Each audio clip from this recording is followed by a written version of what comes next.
There's an organization that generates more than $10 billion every 4 years. It's not publicly traded, pays no taxes where it operates, and calls itself a non-profit. Today, we're breaking down the entire business model behind FIFA and the World Cup, from how it all started to why a ticket to a World Cup match can cost more than an international flight, sometimes even more than a ticket to the Super Bowl. So let's take it one step at a time. Have you ever wondered how the FIFA World Cup was created? Well, a French lawyer named Jules Rimet simply decided to create it back in 1904. FIFA had just been founded with only 7 European countries, and almost immediately, someone proposed organizing a global soccer tournament. But there was no money, no infrastructure, and almost nobody believed it could happen. Rimet didn't give up. For more than 20 years, he kept pushing the idea at every Congress, every meeting, and every diplomatic negotiation he could. Until in 1928, in Amsterdam, it finally happened. The FIFA Congress approved the very first World Cup, the host nation, Uruguay. Not just because they'd won the previous 2 Olympic soccer tournaments, but because they were the only ones who said, "We'll pay for everything, including everyone's travel expenses." So, in 1930, with just 13 teams, including Mexico, and a stadium whose concrete hadn't even fully dried, the biggest sporting event in history was born. Rimet was nominated for the Nobel Peace Prize for his work, though he turned down the recognition. However, history had something even greater in store for him. His name would become part of soccer history forever. In 1946, after World War II, FIFA officially renamed the World Cup trophy the Jules Rimet Trophy in his honor. In 1970, Brazil won its 3rd World Cup, and with it, earned the right to keep the original trophy forever. But its story wouldn't have a happy ending. In 1983, the trophy was stolen in Rio de Janeiro, and it was never seen again.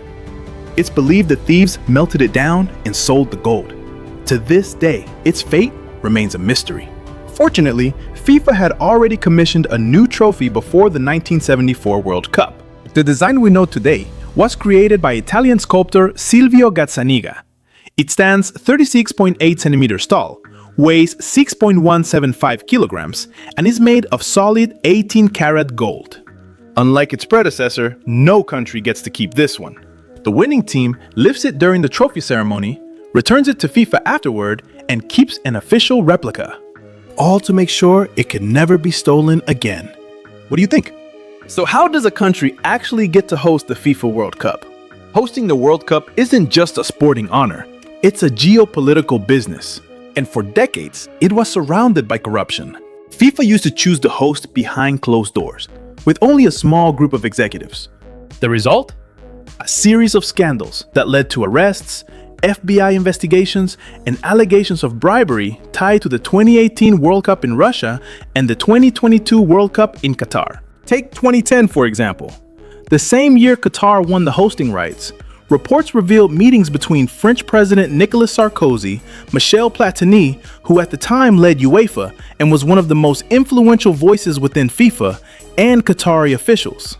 And what happened next speaks for itself. Multi-billion-dollar investments from Qatar quickly flowed into France, including the purchase of Paris Saint-Germain and major deals involving Airbus commercial aircraft and military jets. And while no direct link was ever proven, the timing raised a lot of questions. And then things got even worse. The bombshell came in 2015 when Swiss police arrested several top FIFA officials under orders from the US Department of Justice. The investigation, known as FIFAgate, exposed a corruption network that for over 20 years moved over $150 million in bribes tied to broadcasting rights, commercial contracts, and tournament hosting decisions. As a result, FIFA changed its voting system in 2016. Today, all 200 national federations vote.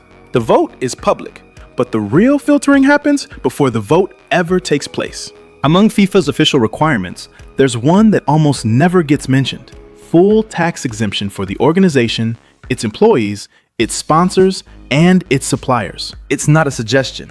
It's a non-negotiable condition. And with that in mind, choosing North America for 2026 wasn't exactly random. At its most vulnerable moment, FIFA needed a safe bid. countries with strong institutions, and fewer uncomfortable questions. A selection with almost no controversy for an organization built on controversy. And even though the bidding process has been made more transparent over time, the controversies haven't gone away. The selection of Saudi Arabia for 2034 is proof of that. It was approved in November 2024 during a virtual assembly with no competing bids, just weeks of evaluation and bundled together with the 2030 World Cup decision. Almost like an administrative formality, not a global decision with massive implications. Criticism followed immediately. A country that criminalizes homosexuality, with severe restrictions on women and a documented history of political repression, which confirms the 2015 scandal may have changed the names, but not the rules of the game.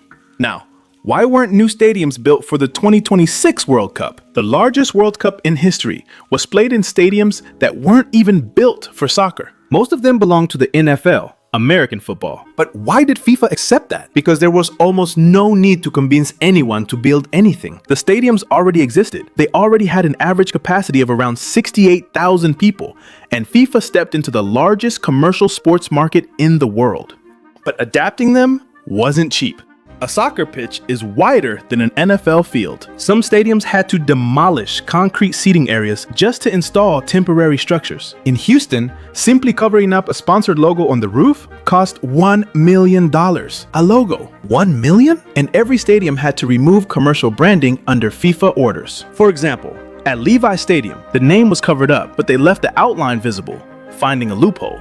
But there was one case where FIFA couldn't win, and that was Atlanta. The Mercedes-Benz Stadium has a roof made of flexible plastic panels inflated with air, which made it nearly impossible to cover the star logo without damaging the structure. And after more than a year of negotiations, FIFA backed down, making Atlanta the only stadium in the entire World Cup with a visible commercial logo. What do you think? Now, here's something interesting. Have you ever wondered how much it costs to sponsor a World Cup? It all started in Mexico, 1970. Pelé lifts the trophy, millions are watching on TV, and somewhere in a boardroom, someone notices something no one else is paying attention to. The stadium advertising boards are being broadcast to the entire world, completely free for the brands. And that was the turning point. By Mexico, 1986, the business model had completely taken off. Coca-Cola and McDonald's signed exclusive sponsorship deals, and FIFA realized something even more valuable. It didn't have to sell to every brand, just one in each category. One soft drink company, one credit card, one sportswear brand. That model is still in place today, divided into 3 tiers. At the top are the FIFA partners, global brands like Adidas, Coca-Cola, and Visa. They invest as much as $100 million a year to maintain a presence across every FIFA tournament. Next come the official sponsors, companies that sponsor a single World Cup edition, brands like Bank of America or Michelob, and they can pay up to $75 million just for that one tournament. And at the base of the pyramid are the regional supporters. Their sponsorship deals are more affordable because their rights are limited to specific countries or regions. The rule is simple and ruthless. If Coca-Cola signs, Pepsi doesn't exist inside the stadium. If Adidas pays, Nike disappears. If Visa is there, you can't pay with MasterCard. That's what FIFA is really selling. Not visibility, exclusivity. The complete elimination of your competition. Brilliant business model or a monopoly in disguise? That's the real question. Have you ever wondered how much the World Cup broadcasting rights are actually worth? Well, FIFA makes $3.925 billion just by licensing the right to broadcast the matches. It doesn't produce the games, it doesn't film them, it doesn't set up a single camera. It simply controls who gets to show them. And that one number accounts for 44% of FIFA's total revenue from the 2026 World Cup. Not sponsorships, not ticket sales, broadcasting rights. That's their biggest business. And the growth is even more impressive. At Qatar 2022, those same rights generated about $2.64 billion. For 2026, that figure jumps by nearly 50% because the tournament expanded from 64 matches to 104. More matches mean more broadcast hours, more advertising inventory, and more reasons to pay higher prices. And here's a curious fact. Europe is by far the most valuable TV market. European broadcasters paid around $1.4 billion for the 2026 World Cup rights. In the United States, Fox Sports paid about $500 million for the English language rights. Televisa Univision Paid more than $125 million for the Spanish language rights. And once you see those numbers, the famous hydration breaks start to look a little different. FIFA introduced them as a mandatory health measure, but the business reason may be much simpler. A sport that historically had no commercial breaks during the game suddenly created 208 scheduled stoppages, turning every single one into advertising inventory. Former England defender Gary Neville didn't sugarcoat it. They're called hydration breaks, but they're really commercial breaks. Fans criticized the idea, but broadcasters loved it. But here's something even more surprising. There was one major broadcasting negotiation where FIFA actually lost, and it happened with China. FIFA reportedly asked for $300 million for the 2026 World Cup broadcasting rights. But guess what? China paid just $60 million, an 80% discount. How did they pull that off? They had one advantage. In China, there's only one possible buyer, CCTV, the state-owned television broadcaster, an absolute monopoly, no competition. And FIFA had no one else to negotiate with. But China didn't stop there and used 3 more arguments to push the price down. First, China's national team didn't even qualify for the tournament. Second, most matches would air in China at 2, 3, even 4 in the morning. And third, the Chinese government simply wasn't in a hurry to make a deal. FIFA waited, China waited too. And in the end, with the tournament getting closer and no other options left, FIFA accepted $60 million. The deal covered 4 World Cups, 2 men's and 2 women's tournaments running through 2031, one of the biggest negotiating victories in modern sports. And it showed exactly who had the leverage. But if you think that's impressive, wait until you see how much the World Cup champion actually receives. Because there's one detail almost nobody knows. So, how much does the World Cup winner earn? The champion of the 2026 World Cup lifts the trophy and receives $50 million. That is the highest prize in World Cup history. For comparison, Argentina received $42 million after winning Qatar 2022, an increase of $8 million in just 4 years. But here's what most people don't know. That money doesn't go directly to the players. FIFA doesn't pay the players directly. The money goes to the national federation and decides how much goes to the players, how much goes to the coaching staff, and how much is reinvested into development programs. The full 2026 price structure looks like this. The 48 teams eliminated in the group stage receive $9 million each. Teams that reach the round of 16 receive $11 million. Quarterfinalists Get $19 million. Semifinalists receive $27 million. The runner-up takes home $33 million. Third place receives $29 million, and the champion gets $50 million.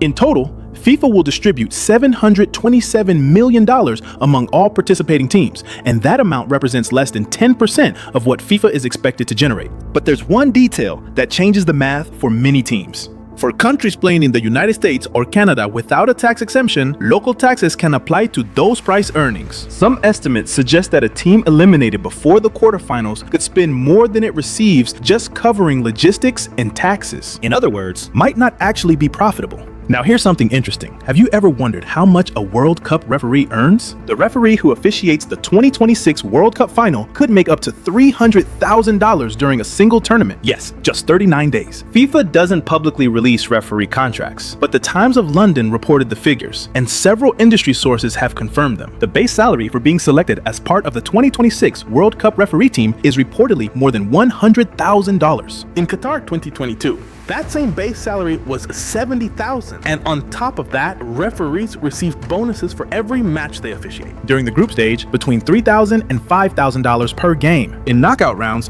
up to $10,000 per match. VR officials also receive bonuses around $3,000 during the group stage and $5,000 during the later rounds. And if a referee reaches the final, the accumulated bonuses plus the base salary can add up to that $300,000 total. For this World Cup, FIFA selected the largest officiating team in its history. 52 referees, 88 assistant referees, and 30 VAR specialists representing 50 different countries. It sounds like a lot of money, and it is, but compared to what FIFA charges fans to enter the stadium and watch those same matches, referee salaries start to look pretty reasonable. Now here's an uncomfortable question. Why are 2026 World Cup tickets so expensive? Tickets for the 2026 World Cup cost on average 3 times more than they did for Qatar 2022, and in some cases up to 5 times more. But this isn't just inflation. It's a strategic decision by FIFA. For the first time ever, FIFA took direct control of ticket sales. Instead of handing the process over to local organizers, FIFA managed everything itself. And it introduced something that industries like concerts and airlines have used for years: dynamic pricing.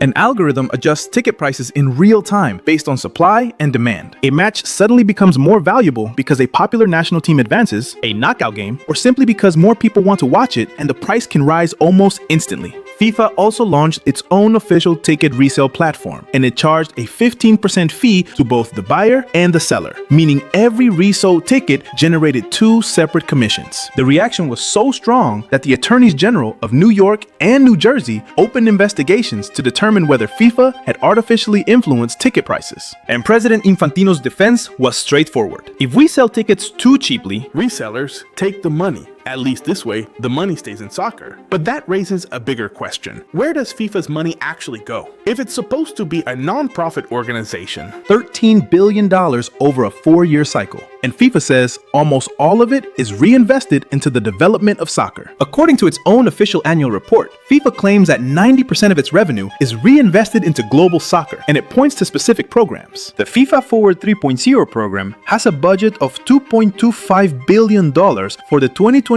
to 2026 cycle. Each of FIFA's 211 member associations can receive up to $8 million per cycle for development. In 2026 alone, FIFA will allocate $1.7 billion to development programs around the world. And what about the $727 million in prize money for the 48 national teams? That also comes from the same budget. There are still questions that critics have raised for years. Questions that hasn't fully answered. How much is spent on administrative operations? How much goes toward executive salaries and political relationships? FIFA does publish audited financial statements, but its internal operating expenses are not disclosed with the same level of detail as its development programs, which makes it harder to see exactly where that money goes. One thing that is fully documented and equally fascinating is how FIFA has historically benefited from major tax exemptions around the world. Everything we've analyzed comes back to the same origin, a simple idea from a French lawyer in 1905. Jules Rimet wanted to unite the world through soccer, and he succeeded. But along the way, he also created the most powerful commercial platform in sports. Today,